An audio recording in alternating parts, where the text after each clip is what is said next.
Hey, what's up, Liron here, and in this video we're going to paint this statue together, and we'll put emphasis on creating a sense of glow by first glazing yellow on top of everything and then adding the blue on top of that. So if you want to learn how to create that sense of glow in watercolor, be sure to tune in. One note, this is the last prompt for the Washtober Challenge, day 31 status. So I hope you're going to enjoy this one. Let's get started. So I'm going to get started with the first wash. Skip the drawing stage, as I often like to do recently. I will include a photo of it so you can create it or recreate it like I did and then paint over that. So here we go. Now, I'm starting with the statue using a fairly big brush, which will allow me some time to add more details, remove details, not have to be in a hurry. And this is also, as you can probably tell, a pretty small piece of paper. So I'm kind of wetting the entire paper randomly and starting to add some heat to all the areas that I want warmer. Now, this is a more exaggerated color scheme. I will push it without fear of going too, colorful, too yellow. I'm not aiming for realistic colors here, but do remember that this looks much stronger than it will once dried. So it's actually going to be not that far from what the statue looks like. Now, a lot of people struggle with this kind of a white gray color. So the statue is essentially grayish, and I do know a lot of people have problems with that. They don't know how to recreate that color, and what often ends up happening is they just use a flat black and maybe water it down with some water. They get a gray, and that's often very boring. So I would not recommend doing that, but rather using your primary colors and keeping it kind of muted. So use a yellow, but mute it with some blue and some red. Use some red, mute it with some blue and some yellow, and so on. Okay, I hope that makes sense. Try doing it this way. I think same goes for walls of buildings that are kind of gray. I know these can be a challenge, but try doing it this way. Trust me, it will help you.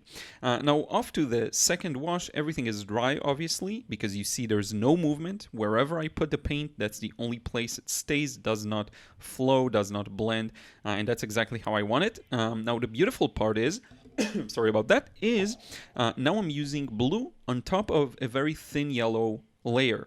What this does is, first off, the blue isn't going to be as pure as it was like straight out of the pan. That's fine. I actually like it because the two colors kind of combine in a transparent manner or translucent manner.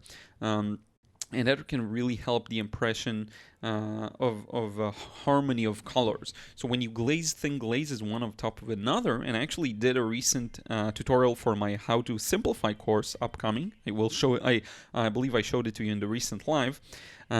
This is something just fun to do. You glaze with multiple colors that are pretty clean.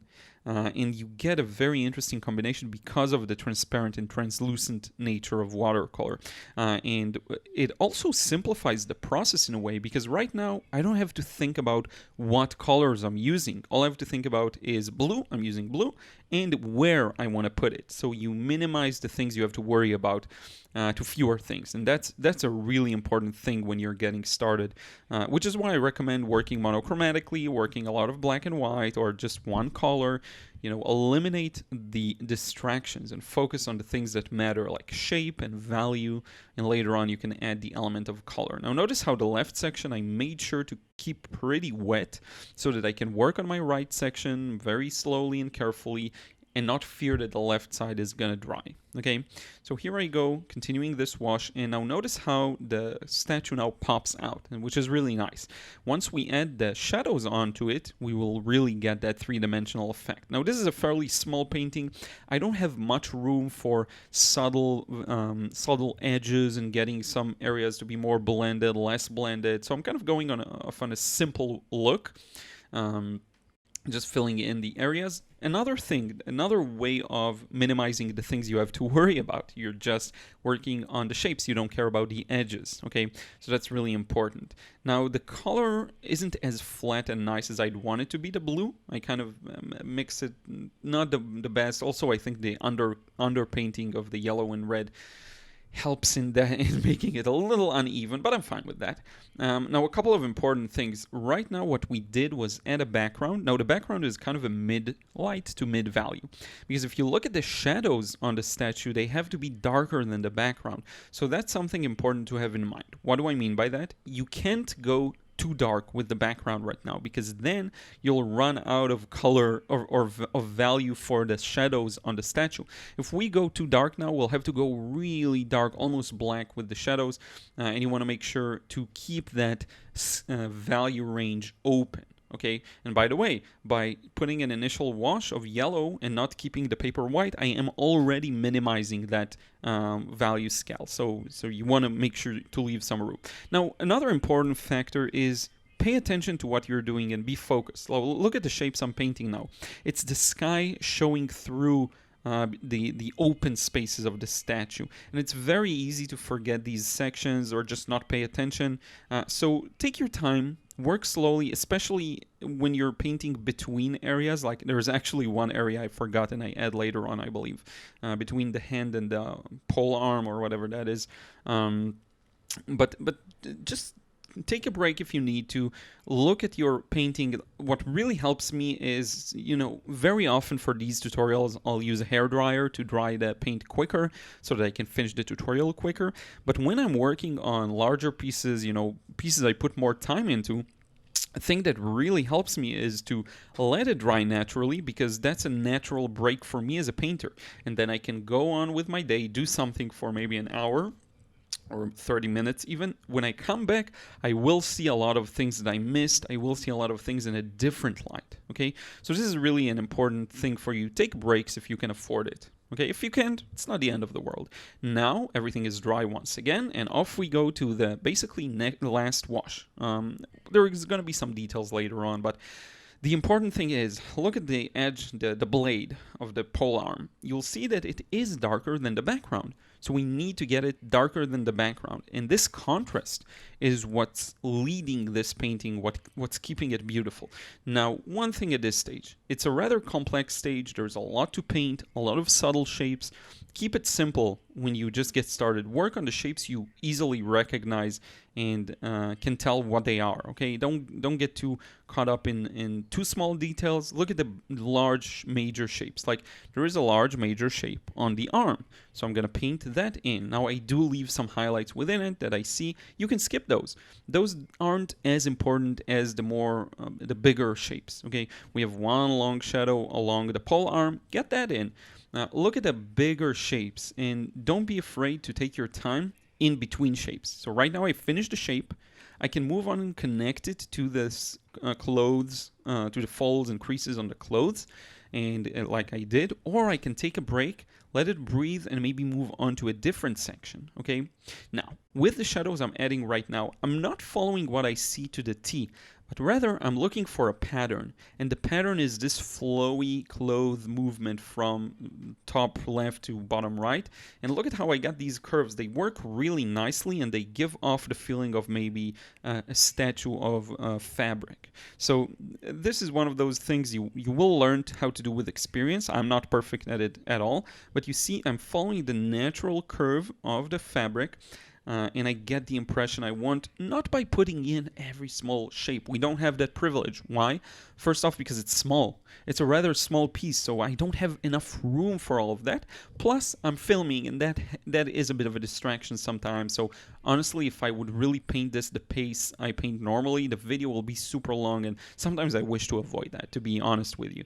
I don't know what will remedy that. I do hope in the future I find a solution, like I'll have a really camera with huge storage and just the patience to work super duper uber slowly, which sometimes I do, but I don't know. Usually I feel like I want to get these tutorials to be a little quicker, not necessarily a 3-hour long process that's very slow and deliberate, and I have to go through the materials and figure out what I want to keep in, what I want to remove. And of course I can do an extreme time lapse and just run it really fast, but that's not always the solution. Now let's talk about colors. What I'm doing here is really putting in grays. When you look at the shadowy areas, they are gray. They are essentially darker gray. Now, I am using the same technique of using my primary colors to mix the gray, but I will allow occasionally for one particular color to shine. So one area of the shadow may feel a little bluish, and another may feel a little warm and yellow. So I do let the colors show through. Now you see I'm adding a bit of blue, then a bit of red, so we get a purplish kind of shadow. It's a bit hard to see these nuances through the camera. Hopefully you can see them, but if not, don't worry about it. But when you do see the paintings in real life, you can tell what bias the gray has, okay, towards what color. Here you can see it a little better where it's more transparent. And by the way, that's really important. The transparency is part of what carries the color. So if you go too dark and you have to resort to just pitch black colors, you're essentially losing the colorfulness, and you may want to avoid that. Okay, now with the fabric, same thing, same, following the pattern I see. All of the bottom section is in the shadow, so I'm going to shadow it out, and you see how slowly it starts gaining the look that I want, the three-dimensional look. Look at how I'm adding a bit of a lighter value here compared to the left. And again, I'm following the shapes I see as best as I can, not necessarily getting in every, necessarily not getting every small shape I see. It's just super hard. Now, I will say that some anatomical knowledge that I have did help me a bit with building the shapes correctly, but I still have a really long way to go when it comes to anatomy. This knowledge can help. It's just, again, the devil's in the details. The more you're going to learn, the better your results are going to be. Okay, the more familiar you'll be with common things like the structure of the human body and so on, and perspective, and putting in boxes and shapes and perspective. These things really can help. So now I'm putting in this gentle shadow. I would love to blend that edge. I'm not sure if I do, but from what I see, it definitely should be. But I am connecting it with the shadow of the hand and the shield that you can barely see to the right. Now, this is actually a good opportunity to do some wet and wet. So what I'm going to do is start adding in a darker value, which you see me mixing in a different section. Here we go, and I'm putting it as the darker shadow behind the arm. The arm inserts into the shield, and then the area where the arm is a little lighter, so I want to keep that a little lighter and go darker on the background, and a good way to do that is wet and wet. So now we're off to the neck, and a beautiful pattern you can see there next to the, what you'd call, I guess, the sternum, or above the sternum, sorry, above the pecs, is the muscles coming out from behind the ears onto the pit of the neck, and that's a really important area to get. So there's a pretty major muscle there, the sternocleidomastoid, I think it's called. It's a really long name, but showing these two tube-like shapes is really important in order for it to feel anatomically correct. So I'm trying to build that pattern, just mixing enough paint to make sure that I can contain all of that in one go, because it's a rather dark area. Okay, same for the hair and all of the left section of the face. So I'm starting from the top, working on those curls. I love those old statue type of curls, very common to see. You can really see it in the David statue and in many of the different statue videos I did. I should probably make a statue playlist here on YouTube. It probably is a good idea, just because I have so many of these. And statues are really fun because it is a figurative subject, but the nudity is very mild. So if you're into that kind of a thing, you don't want to go too nude. That's a good solution. But also the details and the anatomy is a little easier to handle because it was already stylized by an artist. And you have to understand, these statues were stylized by artists. Here's the pit of the neck, the area I talked about before, getting those tubes to show, very important. So yeah, it was already, it's like painting from a ready painting, or like sketching from an existing sketch. Someone already did some of the interpretive work, and that can really help. So you want to be aware of that when you're looking for a reference to paint. That's one good thing to look out for, and to make the process a little easier on yourself, because these things are a challenge. They're the human anatomy is a big challenge. So now we're at a point where we're almost done with this wash of establishing the larger shadows. Here we go, some drying time. You can't see it obviously, but it dries now. And I'm going back and putting in shadows. The paper is fully dry, okay? Everything is dry, and I'm putting those shadows wet on dry. A lot of people have this issue of not knowing exactly how dry the paper is, how should you let it go dry, and it's something I address often. It's really all about the effect you're trying to achieve. If you want more flow, more movement, you do it while it's still wet. And if you want the paint to stay and be very controlled, stay where you want it to be, you go for dry. A good idea is to do a combination of both. do a section of the painting that's a little drier and a little more rigid and really has the viewer's eye can focus on, and then do an area that's a little more blended, a little more subdued, and get the viewer kind of to pass quickly over that area, and the eyes can don't have to focus on it as much, so they just flow through it. Now with this painting, I don't have again that variety of edges edges that are a little blended, a little sharp, a little. You do see that on his left pec, which is to our right. You can see some smoother transition, but aside from that, really, it's all pretty much hard edges. And that's fine. And here you see where I missed the blue. And that's fine. That's okay. It's just one of those things that I really noticed improved with time in my work, is finding those areas to exploit as softer edges.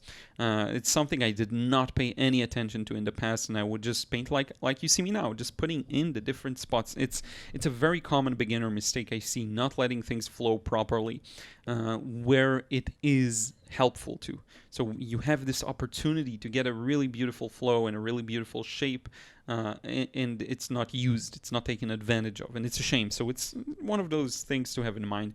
And I would do specific practice sessions just on that. So practice wet and wet, practice charging, putting different values into practice lifting, making a color lighter. You want to practice all these things in an isolated manner. That will really help. Putting in those shadows. I hope you're enjoying these real-time demos. I didn't cut out anything but the drawing stage, and I'm really showing you everything at the pace that it took. That's the speed in which I paint. And one thing I do have to mention that I love about watercolor is the speed. You cannot deny watercolor is one of the fastest mediums. You can get a lot of things done very quickly. You can do a lot of studies, and you can get detailed work.